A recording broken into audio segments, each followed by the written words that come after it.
52 নং জাগিৰোড বিধানসভা সমষ্টিত শুক্ৰবাৰে মনোনয়ন পত্ৰ দাখিলৰ পূৰ্বে পত্নী আইমী বৰুৱাই জাগিৰোডৰ ঐতিহাসিক গোভা দেউৰাজা চাৰিভাই দেওশাল শিৱ থানত সেৱা জনাই আশীৰ্বাদ গ্ৰহণ কৰে মন্ত্ৰী পীযুষ হাজৰিকাই। মন্ত্ৰীগৰাকীয়ে পুনৰ ৰাইজক সেৱা আগবঢ়াবলৈ লাভ কৰা এই সুযোগৰ বাবে তেওঁ সমষ্টিবাসীৰ ওচৰত কৃতজ্ঞ বুলি সংবাদ মাধ্যমৰ আগত সদৰি কৰে। জাগিৰোডৰ পৰা চানু গগৈৰ ৰিপৰ্ট AIN লাইভ। মই জাগিৰোডৰ প্ৰত্যেকগৰাকী ব্যক্তিৰ পৰা আশীৰ্বাদ বিচাৰিছোঁ।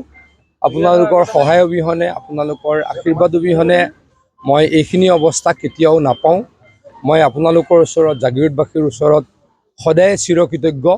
আপোনালোকে এইবাৰো যিহেতু বিজেপি দলে মোক প্ৰাৰ্থিত্ব প্ৰদান কৰিছে, আজি নামাংকন পত্ৰ দাখিল কৰিবলৈকে আমি ইয়াৰ পৰা আমাৰ দেওশাল মন্দিৰৰ পৰা ওলাইছোঁ। মই আশা ৰাখিছোঁ জাগিৰোডৰ ৰাইজে মোক মৰম কৰিব, আশীৰ্বাদ কৰিব। জাগিৰোডৰ ৰাইজক সেৱা কৰিছোঁ, সেৱা কৰিম, সেৱা ভৱিষ্যতেও কৰিম। গতিকে আপোনালোকৰ সকলোৰে পৰা আশীৰ্বাদ বিচাৰিছোঁ। যিকোনো খবৰ আৰু বিজ্ঞাপনৰ বাবে যোগাযোগ কৰক 7896121996।